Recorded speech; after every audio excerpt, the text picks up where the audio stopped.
what to do with it. So he wrote a letter to the emperor, and he said, I have found a treasure in the earth. What shall I do with it? The emperor wrote back 2 words, use it. The farmer thought for a while, and he wrote another letter to the emperor, and he said, I don't know how to use it. Again, the emperor returned with 2 words, abuse it. Now, this is more or less our problem.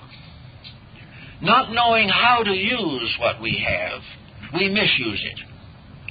Instead of attempting to cooperate with a value that is far beyond money, we are bound together in a struggle for worldly possessions. Now, this does not mean that we should go off the deep end and all impoverish ourselves. This is not the end. The end is understanding. The individual who is pried loose from his wealth is in a very unhappy condition. But the individual who outgrows excessive possessiveness is a very wise person. And we need more of that kind of persons at the moment. So here we are with a situation which has been intensified by materiality. Now, materialism is an attitude. It is something that some people seem to come by naturally. Others achieve it by great effort, and still others have thrust upon them. But in all principle and in all fact, materialism is simply a point of view. It is an attitude towards something. It would have remained such had it not been for the fact that it has been scientifically organized. Science coming along without a religious leadership has aided and abetted human selfishness. It has devoted its researches and most everything that it has done to proving materiality, to prove that we live in a world in which skill takes precedence over honor. We have become very skillful, and for probably the 100 years from the middle of the last century on, we have become increasingly proud of scientific progress and increasingly indebted to its productions. Now, science has done a lot of good. No one is going to say that it hasn't. The principles of science are philosophical. They go back to the dawn of time. Man began to be a scientist the moment he decided to improve his state. Science in itself is not bad. We're not running down scientific achievement. What we are concerned with is the fact that science is not self-disciplined. That science, instead of advancing the cause for which it should be advancing, has gotten sidetracked. An astronomer looking out in the sky cannot but be impressed by the magnitude of the universe and the comparative insignificance of himself. We look out upon an orderly way of existence. We now not only hunting out galaxies, we are looking for holes in them. We are going on exploring space. But something about this exploration has been frustrated. When we explore space, what does it mean? What do we learn from the recognition of an infinite reality superior to anything that man can even understand? How are we going to advance scientifically unless the scientist thinks beyond the boundaries of materialism? Not only are we indebted to him for the exploration of nature, but we are indebted to him for all kinds of byproducts. And as we study these byproducts, we realize that many of them are also completely focused upon materiality. We find an educational system which is deficient in the most important thing in the world, and that is spiritual conviction. we find every profession, every art, every trade becoming more skillful, becoming better able to administer its various activities, but with little or no insight as to meaning. The meaning is lost. Where the meaning is lost, where the idealism fails, where all principles are downgraded to a large degree, where we are entertained only for the benefit of the advertisers, we are gradually becoming more and more disillusioned and are gradually being internally injured by an attitude which is unworthy of a human being. This means that we are coming gradually to an impasse. We are trying to project materialism and make it the key to the universal procedure, and it is not. And no materialist has ever been able to prove that it is or ever will.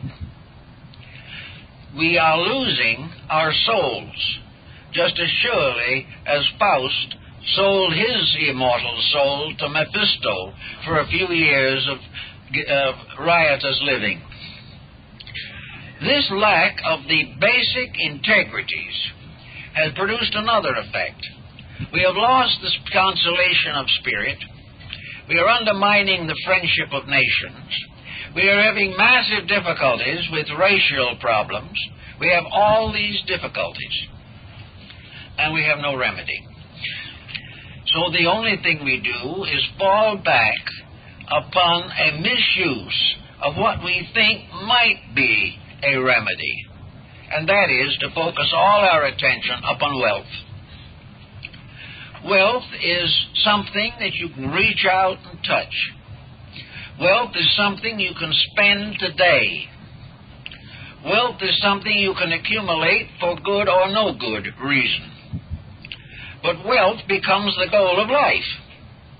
Just as the ancient dreamed of being better, the modern dreams of being richer. We have taken materialism, supported it by science, perpetuated by education, and have now accepted it as the key to universal security. This is simply poor thinking. In fact, it is so impoverished that it almost denies our essential humanity. Therefore, wealth is now the guiding spirit. It has taken over, and everything is measured in terms of it. The materialist not believing in anything after death has still further reason to enjoy the moment. Now, in enjoying the moment, we find that wealth is not only something that has to be accumulated, but it has to be administered. Now, one thing we should all learn, and nature probably would uphold us in this lesson if we would ever settle down to it, is that wisdom is the proper use of what we have. Wisdom means that we should apply all of our effort and our worldly goods to the advancement of something that is superior to the delusion of mortal superiority.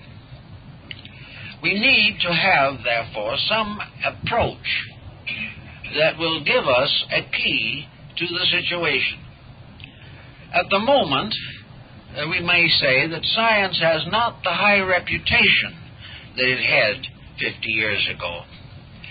We do not look upon it as we did. Even a new mythology such as Star Wars doesn't completely compensate.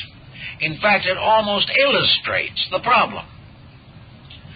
Actually, we are now in the midst of a positive application of the universal law of cause and effect.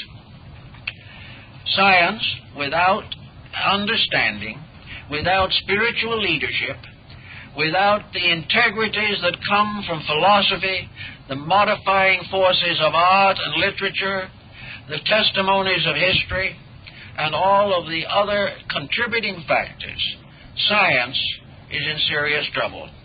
It has given us, as far as we can judge, the ultimate dilemma, the hydrogen bomb. With this, science could wipe out not only man, but himself and itself. Destroy everything that has been accomplished, because that accomplishment was not built upon a solid foundation of internal integrities. As long as we continue to exploit the universe, we will suffer from our own exploitation. Wealth, therefore, must be used. Millions of dollars, billions of dollars, have been contributed to the advancement of science. Therefore, those paying the bill have a right to know that what they have supported is supporting them, that it is accomplishing for each of us a better life, that it is building securities instead of fomenting insecurities, that it can look forward to centuries of peaceful cohabitation between creatures upon this planet. Science should have led us to a golden age, but it got in trouble. It got tied up with the age of gold. And they are different things. So the use of money becomes the next responsibility. Use or lose was an old adage of Ben Franklin's, and it was a very good one. If you have, and you want to earn what you have, suppose you inherited it. Suppose you've earned it with your own hands. Suppose you get it as in return upon your investments. Whatever it is, whatever is your opportunity, is your next responsibility. Therefore, it is up to the individual and to society in general to make sure that those things which we have are rightly used. If they are rightly used, we justify them. If we use them as they should be used, there could be no reasonable complaint against them. But something must happen to cause the individual to assume responsibility for the use of what he has. This responsibility means thoughtfulness.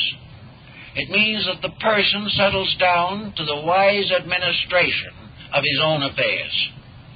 It means that he curbs his appetites, that he strengthens his moralities, that he functions upon a level of ethics and is consistent and reasonable in his conduct. These things deserve wealth, whatever it may be, because it means that ultimately this wealth will be returned to its own source and the whole world will be better. But what of the individual who doesn't think? He comes home with a very substantial paycheck. He doesn't realize, of course, that no matter how big it is, it does not actually represent value. But having received it, and having more of it than he ever had before, what does he do? He goes into various extravagances. And at the present time, alcoholism is one of the byproducts of money not well used. Another byproduct is narcotics. Another byproduct is luxurious and extravagant means of life. Life that transcends the necessary, the reasonable, and the proper. Now, it is the extravagance of the rich that has brought about practically every revolution in the history of the world. The individual who thoughtlessly and in vanity advertises his superior financial standing is a danger to his community. The great Japanese shogun Ieyasu Tokugawa was well aware of this. And when he became military dictator of Japan, one of the first things he turned his attention to was the bankers of Osaka. The bankers were a very close-knit fraternity, and in the trading with the Netherlands and later with other countries, they were very prosperous. And pretty soon, their wives and daughters, and even themselves, began to show evidences of luxury. The ladies wanted to wear the most expensive fabrics.